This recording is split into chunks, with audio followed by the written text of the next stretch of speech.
We are guided by the TRIPS agreements endorsed by national laws. I mean, that's a separate subject. It's a very complex subject, TRIPS and WTO. Now, I mentioned that the whole field is extremely controversial and complex. And there are many contentious issues, many unsolved issues. What are these issues? First is patent on life forms in agriculture. Second is patenting of biotech products including genes, DNA sequences, gene therapy, etc. Patenting of natural products. Protection of traditional knowledge and traditional systems of medicine.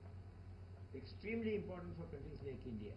But on all these areas, the last word has not been said by anybody. Whole lot of us are working on it day in and day out to find some solutions, and ultimately something which is acceptable to the whole world's community. It's not one country. Let's go to the one particular issue of patenting of human genes. William Hasseltine was the president of Human Genome Sciences, the foremost institution. We worked on the human genome, deciphering the human genome. It's a $3 billion project. He was the president of that. What did he say? Trying to patent a human gene is like trying to patent a tree. You can patent a table made from the tree, but you cannot patent the tree itself. Because tree is God given, there's no creative element of man in it. But in designing a particular furniture from the tree, I had a hand. The hand of man is there. That is why he is distinguishing between the tree and the furniture that the tree gives. I said, do gene patents help or stifle research? A very difficult question to answer. In 1980, as I mentioned, in the case of Diamond versus Chakravarti, the US Supreme Court in a 5-4 verdict ruled that altering a natural bacterium Cuvita pollen slicks was a patentable invention. There's a judgment of the US Patent Office. Since then, gene patents have been the foundation of modern biotechnology. Over 2,000 patents have been granted on human genes alone, mostly as utility patents. Craig Venter, who was the foremost man who worked on the Human Genome Project, he left NIH and did the project and came out and started his own company. Recently he announced, your gene mapping of each individual of you here is your horoscope. It's a gene horoscope of yours. And if you come to me like an astrologer will do, an astrologer coming saying that, is my horoscope alright, mine is so and so, I can correspondingly give you a gene mapping of you.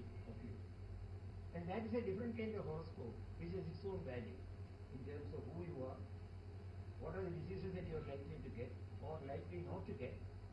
Are you compatible in terms of gene compatibility with your partner? So it becomes a horoscope. Today, to map a human genome is an extremely arduous and costly thing. Vender has now promised that he will do it for $1,000. Any individual who wants a gene horoscope now, gene mapping, I use the word horoscope. He doesn't know what a horoscope is. So saying that $1,000 I'll be able to do it. And it gives you the potential for you. Your premonition for any sickness which is genetically oriented will be mapped at the time that when you go and all that you need to do is scraping of the skin or a piece of hair. That's all that is required, and he will give you the full map. And that's a promise that he has made as a commercial venture. Now, in gene patenting itself, I said there is no final word on it. One view is the identification of a gene or a gene subfragment is a discovery and not an invention. You know the distinction between the two words. Discovery is really finding something which is already there. Invention is finding something which is not there, or at least you don't know it was there. So one view is that a gene is already there, therefore isolating a gene is only a discovery. The second view is the skills required to construct full-length genes and define their function and utility are not straightforward and simple, therefore there's a hand of man. You see the incompatibility between the two views.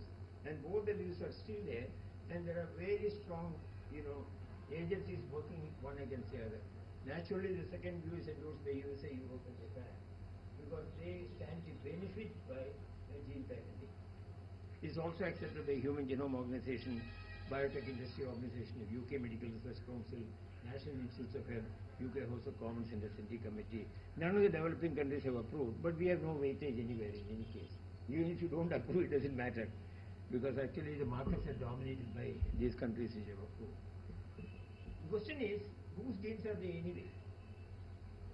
When IP rights to genes and genetic data obtained from people's samples are sold, the right to one gene associated with obesity was sold for US $70 million.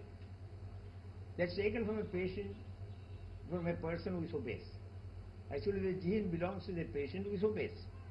His gene was isolated, and that gene was sold to a commercial company for $70 million, plus royalty when it becomes a product. Why do you sell it? What's the use? Actually, it's called a leptin gene. Leptin is responsible for obesity. Genetic factor of obesity, in fact, is different.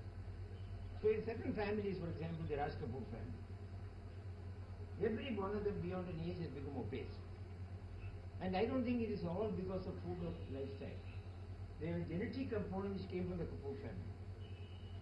Now that kind of gene which an obese person has, if it's isolated, is called an obesity gene. And the gene which is isolated is called leptin gene. Now if you give that gene onto a company who makes a diagnostic kit, and you find out if a child when is born is predisposed and has got the gene as a diagnostic thing, is very valuable. That's where the gene is sold. But the question I am asking, many people are asking is, whose genes are they anyway? It belongs to a person, right? John Moore case was already mentioned, a classical case. I think if you have time to read the John Moore case, it's a fascinating, it's actually science fiction in a way. John Moore's cancerous spleen was surgically removed, and the discarded organ was used to develop a diagnostic kit which was patented by the University of California, Berkeley, without the knowledge of Moore. His spleen was removed, and after it was a very unusual cancerous spleen, one of the few. Now the university, the medical university there in California, University of Berkeley in California, they took that and developed a diagnostic kit to identify similar spleens. John Moore went back to Seattle. He came from Seattle for treatment in California, in LA. He went back. They were calling him every 6 months to come back. They didn't even tell him why they were calling back. But they wanted to study the spleen from their product point of view without letting Moore know. And ultimately what happened is, one of the scientists working with the university professor who was developing the diagnostic kit, he had a fight with the professor. He left. When he left, he told Moore, you know what they will be doing with your spleen sample? They have been developing a diagnostic kit which is already patented, and they are going to commercialize it. Moore went to the court saying that I need my powder fresh because it's my spleen which is used. And the matter went to the California Supreme Court in California, and the California Supreme Court passed a judgment saying that Moore had no rights on his spleen. Actually, the judgment is a classic judgment. What they said is, if an organ is surgically removed, the part that is removed and thrown out belongs to the dustbin, not to the man anymore. It isn't the dustbin, it is anybody's. A dog can catch it and eat it. You have no right over it, because it's already thrown out. That is the judgment. And they also have another classical statement in the judgment. They say that the person who discovered that particular diagnostic kit is his mentor. This fellow had nothing to do with it. If that principle of Moore that he wants a reward is extended, a paint manufacturer who manufactures paint, and Picasso does the painting. Picasso gets $1 million. So the paint manufacturer also gets the money out of it. Because he used that material, he used the paint. That judgment is classic. I thoroughly enjoyed reading that. Dolly patents. You all must have heard of Dolly. In fact, Dolly died of rheumatoid arthritis. And next morning has also some problem. Two patents, WO stands for the European Patent Number. This patent 97 stands for the year when it was application was made. Were published on March 6, 1999 by this institute called Rosalind Institute and assigned to a company called PPL Therapeutics. It is claimed that the patents cover everything that crawls, flies, swims, walks or talks. In other words, it covers everything, doesn't it? Any living being is covered under this patent because it covers all these functional properties of the patented subject matter. If it crawls, flies, swims, walks or talks, what is the implication of this? It includes humans also. So technology that has been developed for Dolly, creating Dolly, in a non-reproductive, non-biological way, natural biological way, can be extended according to this patent to human beings. Human beings can be cloned with the same. You don't mean man and woman anymore. Actually Dolly was created from the udder skin, udder cell of a goat. There is no insemination, nothing. So if that is extended, humans can be created and there's no role of man and wife and husband anymore. And that's what the patent covers. I'm just saying. Now, actually, the question was raised with PPL Therapeutics and also with Roslin Institute. And they replied, Lancet carried this story back and forth. They said, how could you possibly cover the omnibus coverage, which covers everything under the sun, under your patent?